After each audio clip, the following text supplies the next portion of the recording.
Hello everyone, this is Diana Bolander, the Assistant Director and Curator at the Rahr-West Art Museum.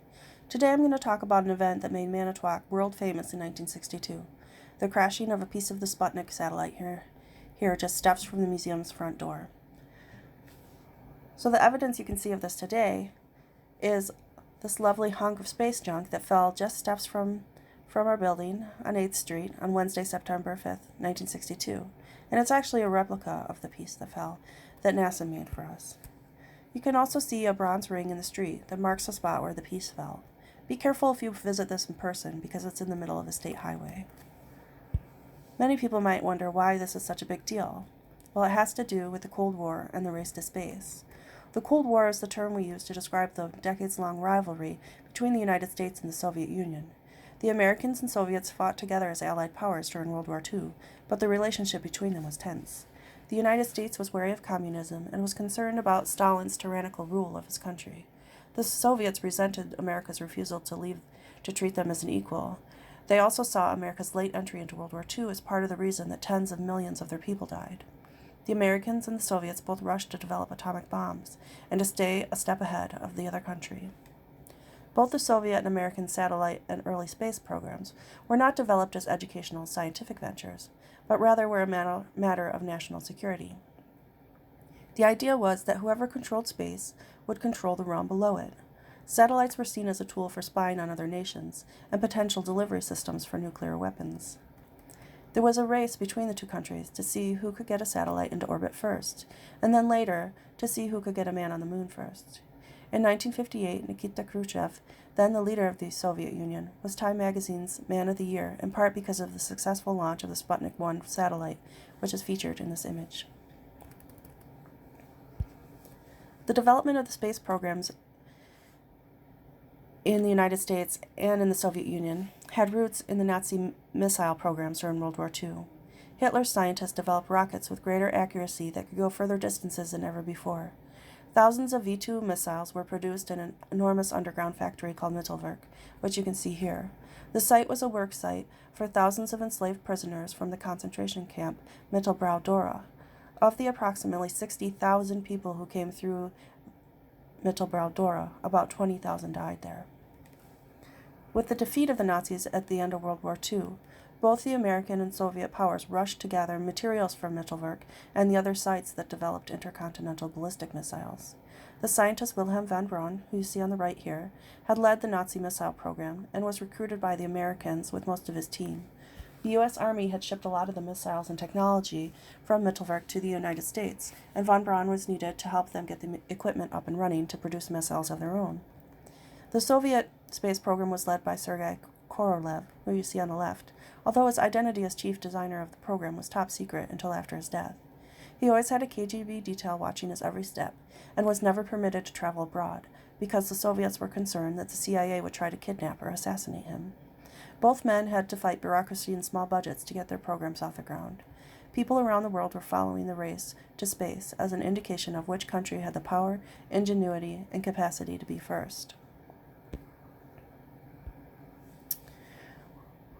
When the Soviets launched the first artificial satellite into orbit in 1957, Americans were shocked and dismayed.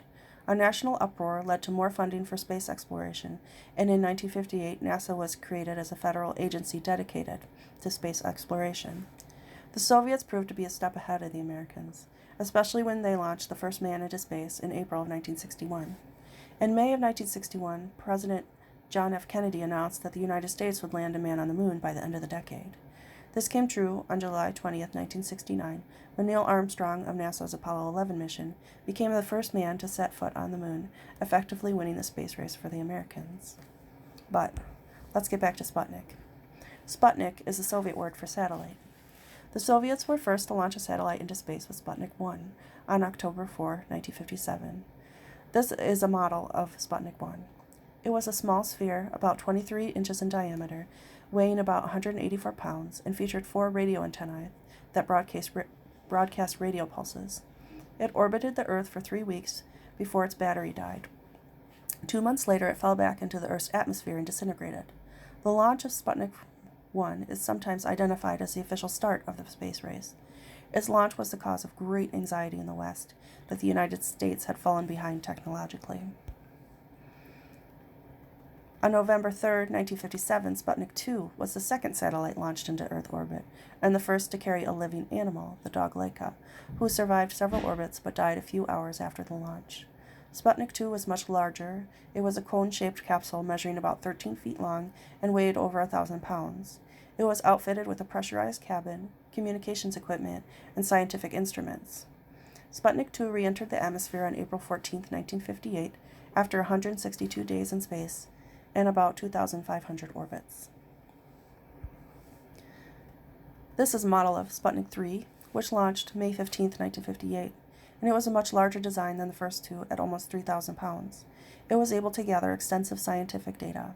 It re-entered the atmosphere and burned up on April 6, 1960. This brings us to Sputnik IV, the one that made Manitowoc famous.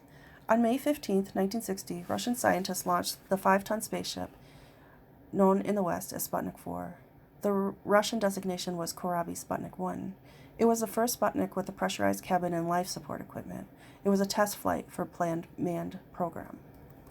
The ship carried a mannequin wearing a fully functional spacesuit. The Russians intended to recover the ship. In order to head off any panic should the ship be found by someone not familiar with the program, the word maquette, which means dummy in Russian, was on a card under the faceplate. After 4 days of flight, the re-entry cabin was separated from the service module, and the retro rockets were fired. A bug in the guidance system had pointed the capsule in the wrong direction, so instead of dropping into the atmosphere, the satellite moved into a higher orbit. Transmission of temperature and pressure data from the erratic satellite continued until September of 1962, when the spacecraft began a slow plunge to Earth. Now, in the later 1950s and the early 1960s, satellites were novel, and there was great interest in tracking them, in part due to hysteria and the belief that the Soviets were watching our every move. The Smithsonian Astrophysical Observatory maintained a group of volunteers called Moonwatch to photograph and make visual observations of artificial Earth satellites. In August 1962, the Moonwatch program began an organized sky patrol experiment to observe the re-entry of artificial satellites. Moonwatch was aware that Sputnik IV would re-enter the atmosphere and set up a team outside of Milwaukee to perform a sky patrol. They were notified that the orbit plan would be overhead at about 8:25 on September 4th, and they watched without success until 9:30 p.m., when the clouds prevented further search. The next day, on Wednesday morning, Mr. Gale V. Highsmith, an industrial engineer at the Moonwatch team, woke up by 4 a.m., 58 minutes before the newly predicted zenith time. At 4:49 a.m., he noted red or orange star-like objects in the northwest that began to separate into many pieces. Around this time, sheriffs, patrolmen, and farmers in the rural areas of northern Wisconsin, who happened to be looking up, saw many flaming objects pass overhead. Unaware of what others throughout Wisconsin had just seen, patrolmen Ronald Rustbolt and Marvin Bosch were cruising the streets of Manitowoc in their squad car when at 5:30 a.m. they noticed a small object in the middle of the road, resembling an irregularly shaped piece of cardboard in the early dawn light. When they passed again at 7 a.m., they could see that it was definitely metallic and stopped to remove this hazard from the middle of the road. They assumed it was a piece of slag that had come off a truck from one of the foundries in town. They were surprised to find it too hot to hold for very long, but managed to move it to the side of the road. There, this unidentified piece of metal remained until the afternoon, when the patrolmen, having learned from news reports that pieces of a satellite might be expected in their area, went back to retrieve the object they had seen. It was still there, so they took it to Inspector Francis Lanislack at the Manitowoc Police Headquarters. Personnel at the 2 local metal foundries and a shipyard were queried for possible identification of the object, but with no success.